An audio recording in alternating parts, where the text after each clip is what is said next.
اس لیے پانی ساری نالیوں میں گندا جا رہا ہے، یہ پاور ہاؤس پاک کرنا چاہیے۔ ان کو للکارتے ہیں، اور علامہ اقبال نے ایک جگہ یہ کہا، یہ ان کے زمانے میں ایک بن گیا نا نبی ملعون، اور سارا پیغمبروں کے طریقے کے خلاف کہ وقت کی حکومت کے چیلے بنو، جو بھی حاکم ہو، ہندو ہو، سکھ ہو، وہ اولل الامر منکم ہے، قرآن کی غلط تشریح، بس سلام کرو اس کو۔ یہ مرزائی جن کو کہتے ہیں جہاد حرام ہے، جو بھی حاکم وقت ہو وہ کافر ہو، بے شک اس کی اطاعت کرو۔ تو علامہ اقبال نے کہا اللہ کے بندے جو نبی آتے ہیں ان کا تو حال ہی یہ ہوتا ہے، ہو بندہ آزاد اگر صاحب الہام ہے، اس کی نگاہ ہے فکر و عمل کے لیے محمل۔ جو آزاد ہوتا نا سچا نبی خدا کا، تیری طرح غلام نہیں ہوتا، بکا نہیں ہوتا کہ جو الہام وہ کرتے ہیں انگریز وہ تو وہی بنا لیتا ہے۔ ہو بندہ آزاد اگر صاحب الہام ہے، اس کی نگاہ فکر و عمل کے لیے محمل۔ وہ جب آتا نا تو مردے زندہ ہوتے۔ ہم قیامت کی بات کر رہے تھے نا کہ قیامت کو مردے اٹھیں گے، نہیں اس نبی کے آنے پر سچ مچ مردے زندہ ہو جاتے ہیں۔ جو مرے ہوتے ہیں نا کمزور بے بس، ہاتھ جوڑتے ہیں، سجدے کرتے ہیں، ایسی نگاہ کرتا ہے، ایسے ان میں وہ جوش بھر دیتا ہے فکر و عمل کے لیے میں، ان کی سوچیں بدل جاتی ہیں، ان کا کام کرنا بدل جاتا ہے، وہ بندے ہی نئے بن جاتے ہیں۔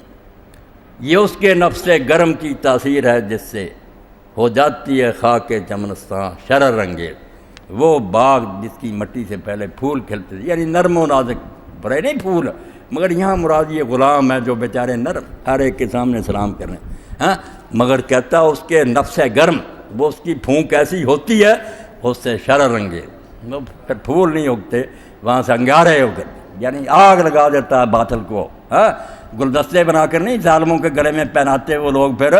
گریبانوں سے پکڑتے ہیں کہ لوگوں کی بیٹیوں کی عزتیں خراب کرتے اور ڈاکے مارتے ہو، پلاٹ الاٹ کراتے اور ساری دنیا کو لوٹ کر کھا جاتے اور حکمران بنے پھرتے ہو، ہاں۔ تو ہوتا پھر یہ ہے کہ پرندے جو ہوتے ہیں شاہین بلبل میں، شاہین کی ادا ہوتی ہے بلبل میں نمودار۔ اب بلبل دیکھیں نا کتنا کمزور سا جانور، مگر پیغمبر کی تاثیر سے لا الہ الا اللہ کہ کوئی حاکم نہیں سوائے اللہ کی، ہاں، اس سے بلبل میں شاہین کی ادا ہوتی ہے بلبل میں نمودار۔ وہ بلبل نہیں رہتا اتنا طاقتور کہ وہ باغ بن جاتا، وہ چڑیا ہی گلے پڑ جاتی ہے ظالموں، دلیری۔ کس درجہ بدل جاتے ہیں مرغان سحر خیز، صبح کو اٹھنے والے پرندے، یعنی مستضعفین جو کمزور بنا کر رکھے گئے تھے نا وہ دلیر ہو جاتے ہیں۔ وہی بلال تھا پہلے بیچارہ ماریں کھاتا، مگر اب اسلام کے لیے اتنا دلیر ہو گئے، ساری طاقتیں خرچ کی ظالموں نے، نہیں جھکا۔ اور یہ جو ہوتے ہیں جھوٹے نبی، جیسے یہ ظالم تھا گورنمنٹ کا ایجنٹ، تو اس کے لیے کہا کہ اگر الہام والا جو ہے وہ غلام تھے ان کا، تو پھر امتیں جو ہے وہ برباد ہو جائیں، تباہی ہو جائے۔ یہ بجائے لوگوں کو میں جرت پیدا کرنے کے الٹا سبق دیتے ہیں کہ جو بیٹھ جائے تخت پر اس کو سلام کرو۔ پیغمبر ہمیشہ ظالموں سے ٹکر رہتے ہیں، دانیال علیہ السلام آتے ہیں بخت نصر سے ٹکر ہے، ابراہیم علیہ السلام آتے ہیں نمرود سے، وہ ظالموں کو للکارتے ہیں، وہ جانتے ہیں کہ ساری خرابی تھی انہوں نے پھیلا رکھی۔ تو فرعون کے ساتھ مقابلہ کیا تو اللہ تعالیٰ نے فرمایا اس کا تختہ الٹ دوں گا، تمہیں دے دوں گا حکومت، مگر ساتھ یہ کہا کہ یہ حکومت جو ملتی ہے نا، اس کو یہ نہ سمجھو کہ صرف انعام ہے، یہ وَيَسْتَخْلِفَكُمْ فِي الْأَرْضِ فَيَنْظُرَ كَيْفَ تَعْمَلُونَ، یہ آزمائش بھی ہوتی ہے کہ اس ظالم کو تو میں نے چلتا کیا ہے، اب تمہیں دے دیا ہے ملک، اب میں دیکھوں گا کہ تم کیا کرتے۔ یہ ہم جو تھوڑے دن بعد منا رہے ہیں نا یوم آزادی، اس بارے میں بھی آپ سوچیں کہ جیسے برطانیہ دفع ہو گیا، ہمیں ملک دے دیا اللہ نے، فرعون تو ڈوب گیا، بنی اسرائیل کو دیا، مگر کہا دیکھے گا کہ تم کیا کرتے، اور دیکھا اللہ تعالیٰ نے۔ پھر جب یہ بھی بگڑ گئے، دو عذاب ان پر ایسے آئے، ویسے بہت آئے، بار بار مار پڑی ان کو اللہ کے چہتوں کو، جو یہ کہتے تھے نحن ابناء اللہ و احباؤہ، ہم تو اللہ کے بیٹے ہیں، اللہ کے پیارے، یہاں تک غرور میں چلے گئے کہ دوسرے لوگ جو ہیں صرف اللہ کی مخلوق ہے، ہم تو اللہ کے بیٹے۔ بائبل میں بھی کہتے ہیں کہ اسرائیل جو ہے یہ خدا کا اکلوتا بیٹا، یہ تو پہلا پیروٹا ہے، اس لیے اسرائیلی قوم کے برابر کوئی ہو سکتا۔ ان سے جو لوگ کہتے ہیں نا کہ یہودیوں سے صلح کرو اور ان کا علاقہ مان لو، بیوقوف لوگ اہم کو کی جنت میں رہتے ہیں، جو ان کے عقیدے ہیں، جو ان کے دین میں ان کو سکھایا گیا جھوٹے دین میں، اس کی وجہ سے یہ کسی کے ساتھ بنا کر نہیں رکھ سکتے، نہ امریکہ کے یہ خیر خواہ، نہ اپنا مطلب نکالنے والا۔ جب ان کے فقہاء اور علماء نے یہ کہہ دیا کہ تم اپنا پکا ہوا کھانا بھی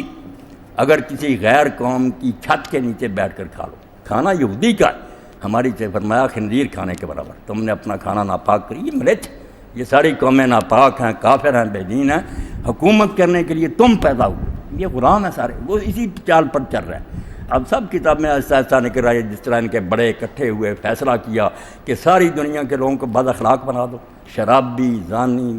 وہ کتابیں آ رہی ہیں، مگر اسرائیلیوں کو بچاؤ، اپنے لوگوں کو نیک رکھو تاکہ ہم دنیا پر حکومت کریں اور باقی ساری دنیا ہماری غلام بن جائے۔ اور اللہ کے رسول نے بھی آخر یہ باتیں تو بیان کی ہیں کہ دجال ان کو ایک بڑا لیڈر مل جائے گا جس کی رہنمائی میں یہ بڑے پھر طاقتور ہو جائیں گے، چھا جائیں گے، مسلمانوں کی تو شامت آ جائے گی، مسلمانوں کے امام مسلمانوں کو لے کر مسجد مشق میں پناہ لے لیں گے۔ ہاں تو یہ بے ایمان قوم ہے،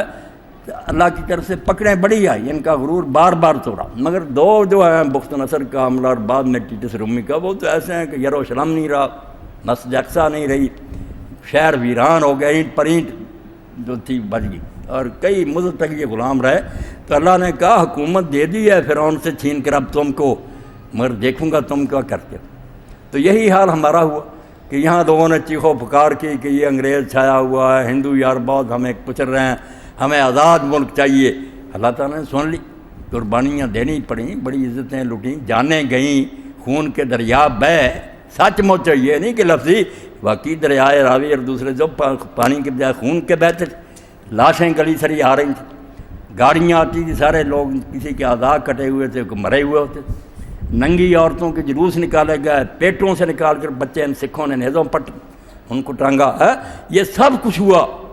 وہی بنی اسرائیل والا حال، اللہ نے کہا دے دوں گا حکومت میں، اللہ نے وعدہ پورا کر دیا، مسلمانوں کو دے دیا علاقہ،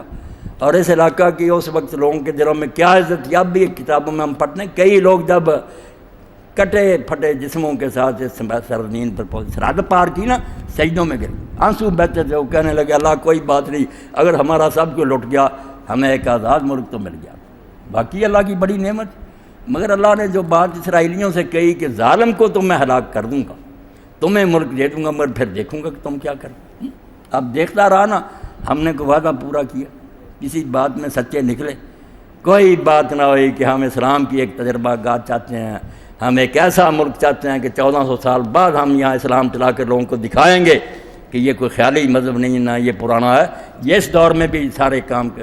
کر سکتا اور بہتر سے بہتر برکات دے سکتا، ایک دن بھی اس کی طرف قدم نہیں اٹھا، اور قدم نہ اٹھانا بھی غنیمت ہوتا، اگر وہاں ہی ہمیں رہنے دیتے نا، جس حالت میں ہم انگریز کے دور میں، پھر بھی میں کہتا ہم شکر گزار ہوتے، چلو اس حد پر رہتے، ہماری بچیاں بے حیا کر دیں، ہمارے لڑکوں کو گانے بجانے میں لگا دیا، کرپشن اتنی بڑھ گئی کہ انگریزی دور میں کہیں ان چیزوں کو سوچا ہی نہیں تھا۔ یہ محکمہ تعلیم جو ہے اس کے بارے میں کوئی سوچ سکتا کہ یہاں بھی رشوت ہوگی، اب داخلے رشوت پر ہیں، پرچے رشوت پر ہو رہے ہیں، آؤٹ ہو جاتے ہیں پرچے،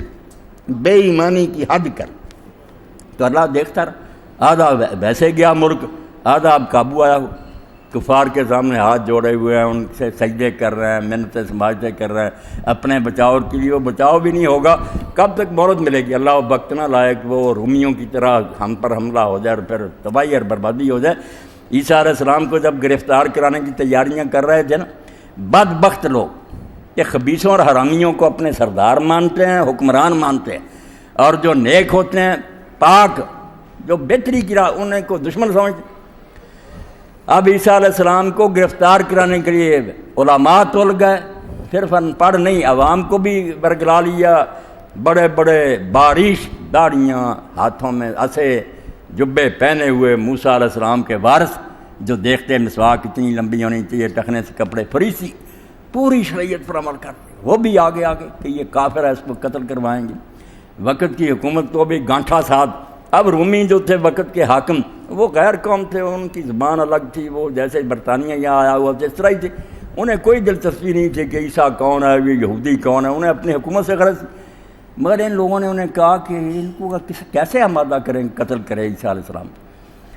گورنر کے جب پیش ہوئے، اس نے کہا مجھ میں تو یار اس میں کوئی بات نظر نہیں آتی مجھے جس سے میں اس کو قتل کروں، ہمارے قانون کے مطابق کوئی جرم نہیں، کوئی نبی ہے یا نہیں ہے، تو آپ جانیں، آپ کا کام جانیں۔ انہوں نے پھر کہا اگر تو سزا نہیں نہ دے گا تو ہم کیسر سے یہ درخواست کریں گے روم کہ یہ حکومت کا باغی ہے، تختہ اٹھنا چاہتا ہے، تیرا گورنر اس کو رعایت دے رہا۔ گورنر کو بغاوت کا ڈراوا دیا کہ ہم بغاوت کا کیس بنا کر کیسر کو بھیجیں، وہ بھی ڈر گیا بھائی۔ اب نوبت یہاں تک پہنچی، اللہ کے عذاب یوں ہی نہیں آتے، اللہ قوموں کو دیکھتا کہ کرتے کیا۔ نیک لوگ پھانسیوں پر چڑھ جاتے ہیں، جیلوں میں وہ گلتے رہتے ہیں، اور یہ خبیث حکومت کے تخت پر بیٹھے رہتے ہیں۔ جب آخری فیصلہ ہوا کہ عیسیٰ علیہ السلام بھی تھے پاس، اور اس نے کہا گورنر نے کہ کل عید فصح ہے، سارے یہودیوں کی سب سے بڑی عید جو ہے نا، خوشی کا دن تمہارا وہ ہے، ہم اس لحاظ سے تم ہماری ریت ہو، اس موقع پر ایک ایسے شخص کو جس کو سزائے موت دینی ہوتی ہے، فیصلہ ہوتا سزائے موت، اس کو رہا کر دے، چھوڑ دے۔ اب تم مجھے بتاؤ کہ میرے پاس ایک یہ ہے جو نبی ہونے کا دعوے دار ہے، اور میں نے اس میں کوئی گناہ نہیں پایا، اور دوسری طرف برابا ڈاکو ہے جس نے شہر میں ہنگامے کیے، ڈاکے ڈالے، بندے قتل کیے، ان میں سے کس کو چھوڑوں؟ اب ذرا اندازہ کریں کہ خدا کے پاک نبی کی جان کے مقابلے میں کمبخت مولویوں نے پبلک کو کہا کہ تم نعرے لگاؤ کہ برابا کو چھوڑ دو، اس مسیح کو صلیب دے۔ جب یہاں تک نوبت پہنچی، اللہ نے پھر اپنے پیغمبر کو تو بچا لیا، اٹھا لیا، مگر ان کا کیا حشر ہوا؟ عیسیٰ علیہ السلام کا جو پڑھتے ہیں انجیل میں، آپ گلیوں بازاروں میں پھرتے روتے، فرمایا ابن مریم کا کیا، اس نے تو دنیا سے جانا ہی، یہ کوئی بات نہیں، مگر میں دیکھتا ہوں کہ یہ یروشلم کی اینٹ سے اینٹ بچ جائے گی، یہ مسجد اقصی نہیں رہے گی، تم غلام ہو جاؤ گے۔ صرف 70 ہی سال گزرے، ٹیٹس رومی نے حملہ کر کے 600 سال تک یہاں کوئی شہر نہیں تھا، کوئی مسجد نہیں تھی۔ حضرت عمر نے اپنے دور میں پھر تھوڑی سی مسجد بنایا۔ تو اللہ